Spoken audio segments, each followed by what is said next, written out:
സംസ്ഥാനത്ത് ഇന്ന് ചൊവ്വാഴ്ച ദിവസം കനത്ത മഴ. ഈ വിദ്യാഭ്യാസ സ്ഥാപനങ്ങൾക്ക് ഇന്ന് അവധി ലഭിച്ചിട്ടുണ്ട്. ആ ഒരു അപ്ഡേഷനാണ് ഇന്നൊരു വീഡിയോ ഭാഗത്ത്. വീഡിയോയിൽ വരുമ്പോൾ വീഡിയോ ലൈക്ക് ചെയ്യുക, ചാനൽ സബ്സ്ക്രൈബ് ചെയ്യാൻ വേണ്ടി ശ്രമിക്കുക. ഇന്ന് ജൂലൈ 1-ാം തീയതി ചൊവ്വാഴ്ച ദിവസം കേരളത്തിൽ ശക്തമായ ഒറ്റപ്പെട്ട മഴയ്ക്ക് സാധ്യത ഉണ്ടാകുമെന്നാണ് കാലാവസ്ഥാ നിരീക്ഷണ കേന്ദ്രം അറിയിച്ചിട്ടുള്ളത്. കണ്ണൂർ, കോഴിക്കോട്, കാസർഗോഡ്, വയനാട്, മലപ്പുറം തുടങ്ങിയ ജില്ലകളിലൊക്കെ ഇന്നും മഴയുടെ ശക്തി വർദ്ധിക്കുമെന്നാണ് അറിയാൻ വേണ്ടി സാധിച്ചിട്ടുള്ളത്. അതുകൊണ്ട് തന്നെ എല്ലാവരും ജാഗ്രത പാലിക്കുക.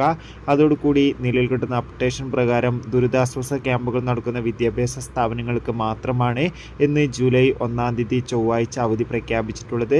മറ്റു വിദ്യാഭ്യാസ സ്ഥാപനങ്ങൾക്ക് ഇന്ന് അവധിയില്ല. ഇന്ന് റെഗുലർ പോലെ ക്ലാസ് ആയിരിക്കും എല്ലാ വിദ്യാർത്ഥികൾക്കും ഉണ്ടാകുക. അതുകൊണ്ട് തന്നെ എല്ലാവരും സ്കൂളിൽ പോകാൻ വേണ്ടി ശ്രമിക്കുക. ഇനി ഇന്നത്തെ അപ്ഡേഷൻ അറിയാൻ വേണ്ടി ചാനൽ ഇപ്പോൾ തന്നെ സബ്സ്ക്രൈബ് ചെയ്യൂ. കൂടുതൽ അപ്ഡേഷൻ നിങ്ങൾക്ക് ലഭിക്കുന്നതായിരിക്കും. Bye bye.